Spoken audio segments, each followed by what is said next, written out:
¿Quieres saber cuáles son los apellidos más comunes en Colombia? Son estos: Rodríguez, Gómez, González, Martínez y García.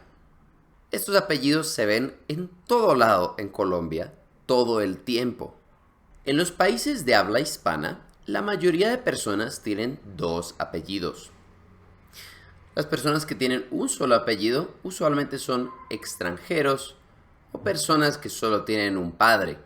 ¿Quieres saber por qué la mayoría de las personas tienen dos apellidos?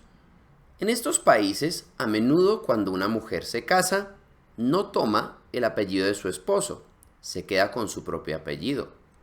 Y los niños heredan su primer apellido de su papá y su segundo apellido de su mamá. Por ejemplo, si tu padre se llama Juan Rodríguez García y tu mamá se llama Marta Martínez Gómez, tú te vas a llamar Pedro Rodríguez Martínez. Y todos tus hermanos van a heredar los mismos apellidos: Rodríguez Martínez. Rodríguez del papá y Martínez de la mamá. ¿Cuáles son los apellidos más comunes en Colombia? Son Rodríguez, Gómez, González, Martínez y García.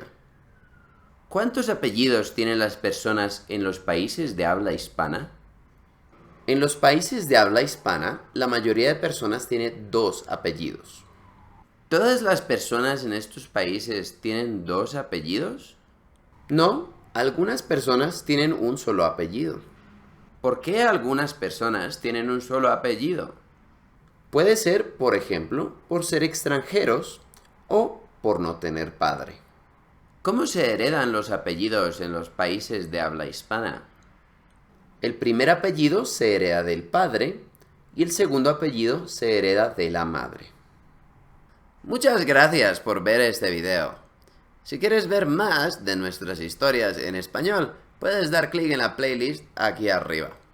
También tenemos lecciones en gramática si te interesan en nuestro canal, al que te puedes suscribir dando clic aquí. Y recuerda, estos acentos no son especialmente buenos, pero no me importa.